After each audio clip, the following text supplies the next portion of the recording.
Before the events of The Lord of the Rings, in an ancient time when the world was growing darker, a child was born.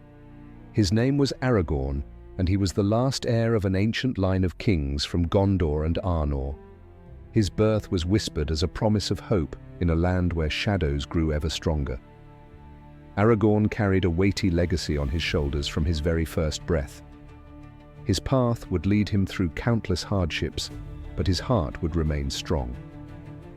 In the remote wilderness of Eriador, a married couple named Dirhael and Eowyn lived in a quiet settlement. Both were known for their gift of foresight. They had a daughter named Gilraen, a beautiful young woman whose light-hearted spirit and beauty were admired by all. One day, she caught the eye of Arathorn, son of the chieftain of the Dunedain. Arathorn was brave, respected, and carried the blood of kings, but he was also a man of war, hardened and wise beyond his years. He was drawn to Gilraen's spirit, and he knew that he wanted her to be his wife. However, Dirhael hesitated. He believed his daughter was too young and not yet ready for marriage, and through his gift of foresight, he sensed that a path with Arathorn would bring her sorrow. Dirhael saw that Arathorn's future would be brief, filled with battle and danger, and he feared his daughter would face a life of early widowhood. But Eowyn, his wife, saw something different. Her gift allowed her to glimpse a faint yet fierce light of hope that would come from this union. She sensed that their child could be the one to bring renewed hope to the Dunedain people who had long suffered under dark times. After many difficult discussions, Dirhael finally agreed, understanding that perhaps a greater destiny was at work. Arathorn and Gilraen were wed, and only a year after their marriage, Arathorn's father, Arador, was killed in a tragic encounter with hill trolls. This made Arathorn the new chieftain of the Dunedain, and he took on the heavy responsibility of guiding his people and defending the northern lands against the growing threats that loomed in Middle-earth. In the year following his rise as chieftain, a child was born to Gilraen and Arathorn, a son whom they named Aragorn. His birth was a fragile light in a world growing ever darker, a beacon of hope that might one day fulfill Eowyn's vision. But the sorrow that Dirhael had feared was not far behind. When Aragorn was just 2 years old, his father, Arathorn, rode out on a dangerous mission to pursue a band of orcs that had ventured too close to their lands.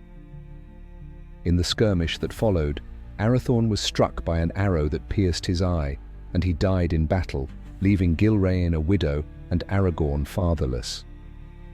Dirhael's grim prophecy had come to pass in all its harsh reality, and Gilraen found herself carrying the immense burden of raising her son alone in a time of danger and uncertainty.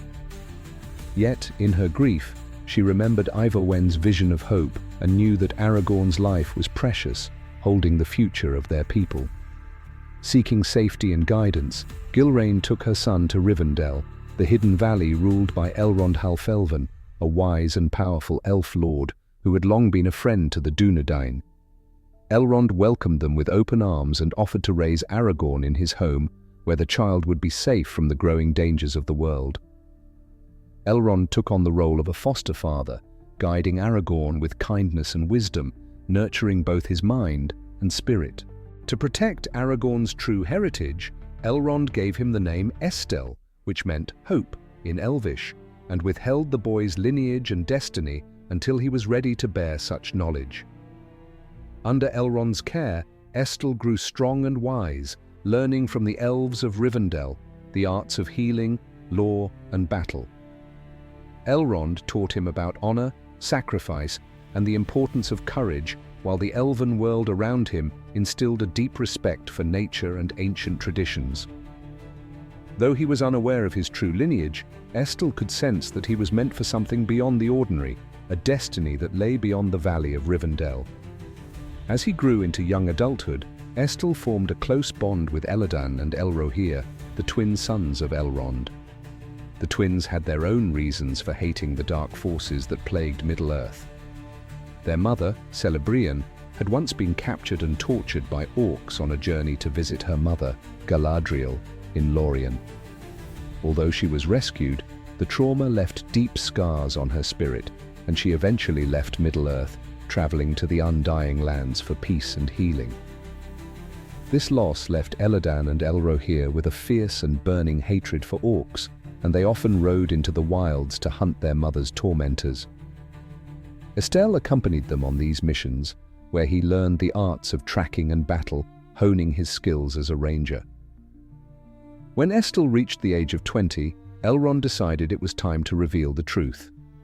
He called Estel to him and told him of his true heritage, that he was Aragorn, son of Arathorn, the last of the line of Isildur and heir to the throne of Gondor and Arnor. This revelation was both a gift and a burden. Aragorn realized the heavy responsibility he carried and understood that his life would be far from easy.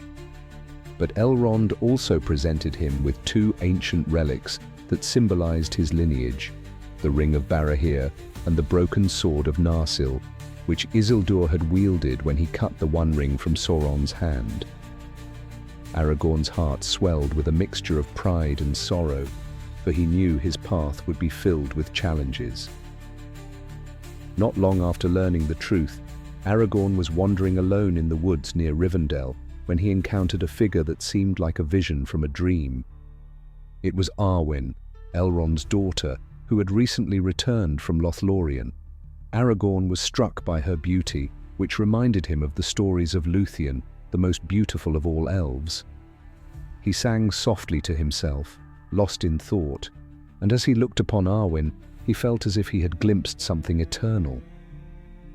Aragorn fell deeply in love, but he knew that such a bond would not be simple. When he confessed his feelings to Elrond, the Elf Lord reminded him that Arwen's choice would be bound to Middle-earth's fate, and that only a king could ask for her hand.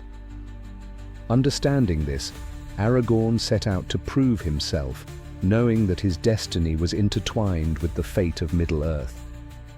Embracing his role as a leader, Aragorn left Rivendell and took up his place as the chieftain of the Dúnedain. He led his people, the Rangers of the North, as they protected their lands from the dark forces that were spreading. For many years, Aragorn wandered Middle-earth, fighting against the servants of Sauron and learning about the hearts of both men and creatures. He traveled to far-off lands, from the deserts of Harad to the wild regions of Rhûn, gaining knowledge of the world and understanding his enemies' strengths and weaknesses. During these journeys, Aragorn took on various names and disguises, keeping his identity hidden to avoid drawing the attention of Sauron's spies.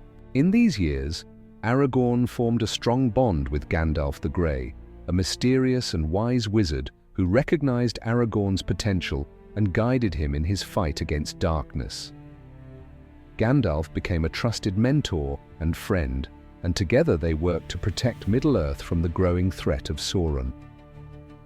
Gandalf often encouraged Aragorn to explore regions beyond the known lands, where dark forces plotted in secret.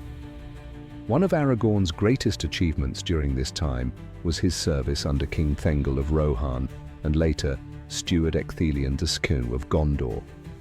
He took on the name Thorongil, meaning Eagle of the Star, and led successful campaigns against the Corsairs of Umbar. His bravery and tactical skill earned him great respect, though he declined offers of honor and recognition, knowing his path lay elsewhere. Yet he never forgot Arwen, holding her memory close to his heart and hoping that one day he would be worthy of her. Years passed, and Aragorn eventually reunited with Arwen in Lothlorien. There, under the golden trees, they pledged their love to each other. Arwen chose to forsake her immortal life to be with Aragorn, though she knew it would mean facing the pains and trials of a mortal existence. This bond gave Aragorn strength, for he knew that he was no longer fighting just for his people, but for a future with Arwen by his side. When Sauron's power grew once more and darkness began to cover Middle-earth, Aragorn's time to fulfill his destiny was drawing near. He resumed his vigil over the north, leading the Rangers to protect the peaceful lands like the Shire, where hobbits lived unaware of the world's dangers. With Gandalf's help, Aragorn tracked down Gollum, a creature once bound to the One Ring, and delivered him to the woodland realm of Mirkwood. But as the shadow grew darker, Aragorn sensed that the time was coming for him to confront his legacy fully. When news reached him that Frodo, the ring-bearer, was leaving the Shire, Aragorn knew the final battle was at hand. Meeting Frodo and his friends in Bree, he became their guide, leading them through the dangers that awaited. He fought tirelessly to protect them from the Black Riders, revealing his strength and courage as a true leader. In those dark days, Aragorn began to shed his various identities and accept the role he was born to fulfill. As Middle-earth teetered on the brink of war, Aragorn faced each trial with unwavering resolve. He was no longer merely Estel or a wandering ranger. He was the rightful king, prepared to lead his people in the final battle against Sauron. His love for Arwen, his loyalty to his people, and his courage fueled him as he stepped forward to claim his destiny. With the courage and legacy of his ancestors, Aragorn prepared to face the ultimate challenge, knowing that Middle-earth's fate depended on his strength and will. He would face the coming darkness as Aragorn, son of Arathorn, King Elessar, the flame of the West and the last hope of a world on the edge of ruin.